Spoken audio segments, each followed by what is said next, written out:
Hi mga ka-POV, Day 18 na tanaw sa atong pagbasa sa 100 Life-Changing Quotes Devotional ug magsugod na ta. Ingon diri nga, to succeed in life, you need two things, ignorance and confidence by Mark Twain. So no, to succeed kuno sa kinabuhi, muni atong kinahanglan ay duha, ignorance and confidence. So confidence doesn't come from our own abilities, but from trusting in God's grace and power. No? Ang kaning confidence, wa mo dyan ni sa itong kaugalingon ka dyan, no?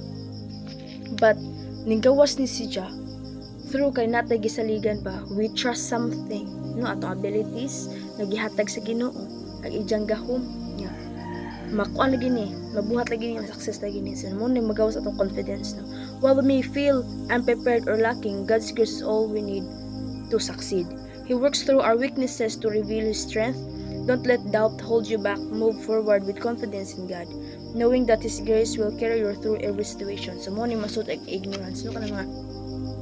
Dinan mo pansinon ang mga butang nga di mo jud kailangan ba kan dili importante sa imong kinabuhi or sa pagpadayon nimo sa inana nga dream, no. That's why gingon diri nga, don't let doubt hold you back. So dapat nimo siya i-ignore and move forward with confidence in God. Ingom diri sa 2 Corinthians 12:9. Ingon diri nga, and He said unto me, my grace is sufficient for thee, for my strength is made perfect in weakness.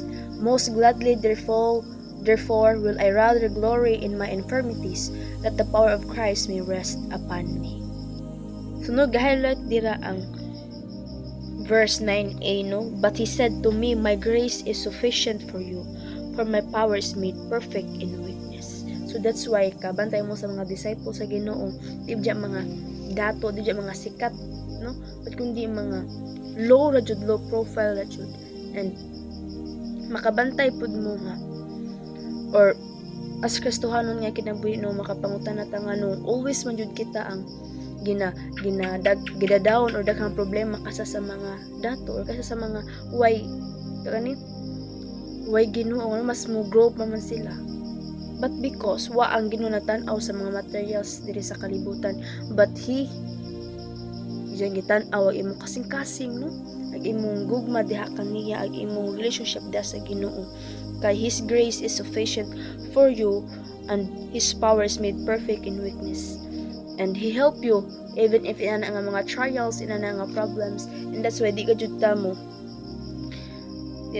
mo hold back sa atong mga doubts, no, but keep forward with confidence kasi kinang Ginoo nagauban ka nato.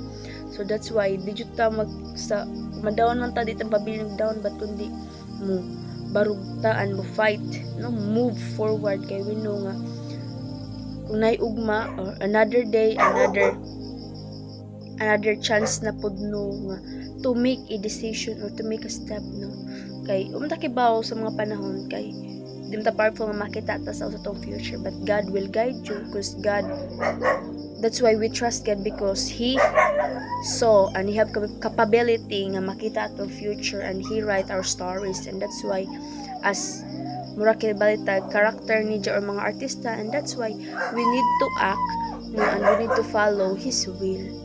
And mo nagingon lagi diri nga dapat di ta mo hold back, but kundi mo forward ta, no, move forward with confidence with God, ang Ginoo nagauban kanato always. Kaya adyaw ka hadlok, ma-down or tagal problema kang Ginoo, mutabang ang Ginoo nagauban kanimo always.